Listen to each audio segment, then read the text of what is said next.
모세가 장성한 후에 한 번은 자기 형제들에게 나가서 그들이 고되게 노동하는 것을 보더니 어떤 애굽 사람이 한 히브리 사람 곧 자기 형제를 치는 것을 본지라. 좌우를 살펴 사람이 없음을 보고 그 애굽 사람을 쳐 죽여 모래 속에 감추니라. 이튿날 다시 나가니 두 히브리 사람이 서로 싸우는지라.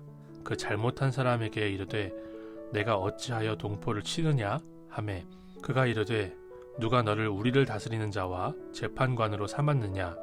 내가 애굽 사람을 죽인 것처럼 나도 죽이려느냐? 모세가 두려워하여 이르되 이 일이 탈로 되었도다.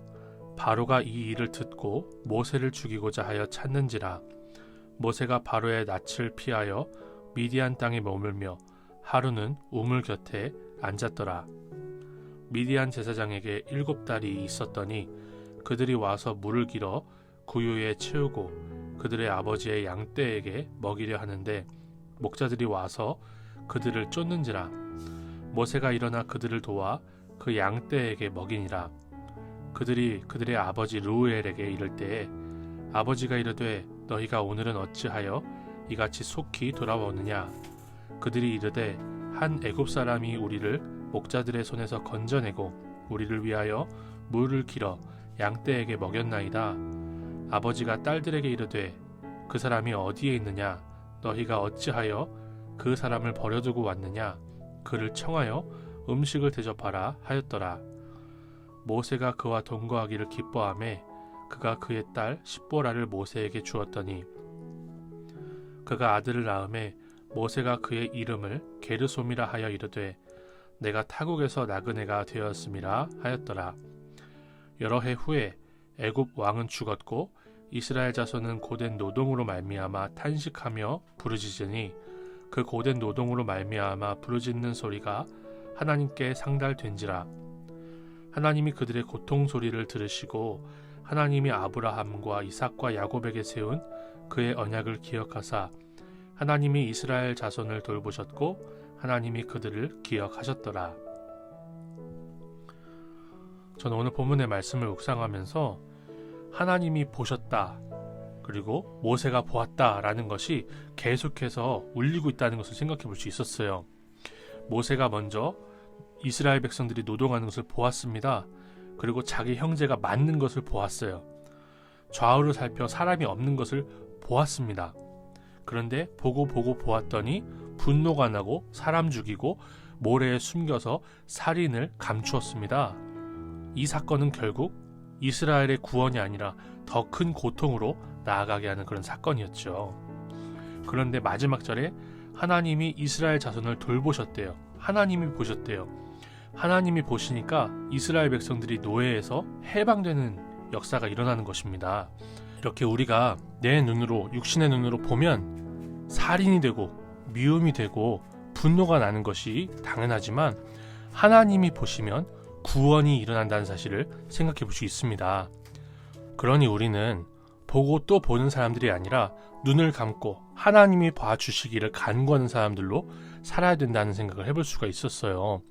어려움을 보고 한국교회의 연약함을 보고 또 우리 교회를 볼 때마다 하나님 앞에 무릎 꿇고 눈을 감고 주님이 봐주시기를 간구할 수 있는 제 인생이 되기를 소망합니다. 주님이 보셔야만 부흥이 있고 주님이 보셔야만 생명이 살아나는 줄로 믿습니다. 또 저는 말씀을 다시 한번 보면서 하나님이 우리의 죄를 드러내시는 것이 은혜라는 생각이 들었어요. 모세가 아무도 없는 것을 보고 그 애굽 사람을 쳐 죽였다고 하는데요. 계획적인 살인이죠. 다른 사람들이 아무도 없을 때까지 기다렸다가 그 자기 동족을 친 사람을 죽인 겁니다. 모세는 계획적으로 아주 치밀하게 그 사람을 죽이려고 계산해서 죽인 겁니다. 또 모세는 완벽한 범죄를 꿈꾸면서 그 죽은 애굽 사람의 시체를 모래 속에 감추었다고 해요. 만약에 모세가 모래 속에 한번 감췄는데 아무도 모르고 또 죽였는데 아무도 모르면 모세는 민족의 지도자로 하나님의 뜻을 이루는 것이 아니라 그저 애굽에 있는 자경단체가 됐을 거예요. 마블 코믹스에 나오는 그런 한 영웅 정도로 살았을지도 모르겠습니다. 그런데 하나님이 이 살인의 죄를 다 드러내버리시는 거예요. 들키지 않는 게 은혜가 아니라 들켜서라도 해결을 받는 게 죄로부터 벗어나는 게 은혜인 줄로 믿습니다. 하나님이 이 모세의 계획적인 살인을 드러내셔서 바로도 알고 이스라엘 모든 사람들이 알았다는 것은 은혜라고 할 수 있는 거예요. 그러므로 큐티를 하면서 우리가 죄를 고백하는 것은 너무나 중요한 일이죠. 하나님이 모래 속에 감춘 내 죄를 드러내시고 주님 앞에 해결함을 받고 용서를 받고 주님의 처방을 받는 것은 너무나 중요한 일이라는 것을 또 생각해 볼 수가 있었습니다. 마지막으로 저는 모세가 게르솜을 낳고 나서 타국에서 나그네가 되었다라고 하는 이 장면에서 우리 모두가 이런 나그네로 살아야 된다는 생각을 해볼 수가 있었어요. 우리 주님께서 사용하신 믿음의 조상들은요, 다 나그네였습니다. 집주인, 지주, 토박이 이런 사람들 없었습니다. 본토 친척 아버지의 집을 다 떠나는 사람들이었어요. 바로왕의 딸에게 입양되어서 애굽의 왕자가 되었던 모세가 나그네가 되어서야 하나님이 쓰시는 민족의 지도자, 언약을 받아서 이스라엘 백성들에게 전하는 선지자가 된 것을 생각할 수 있습니다.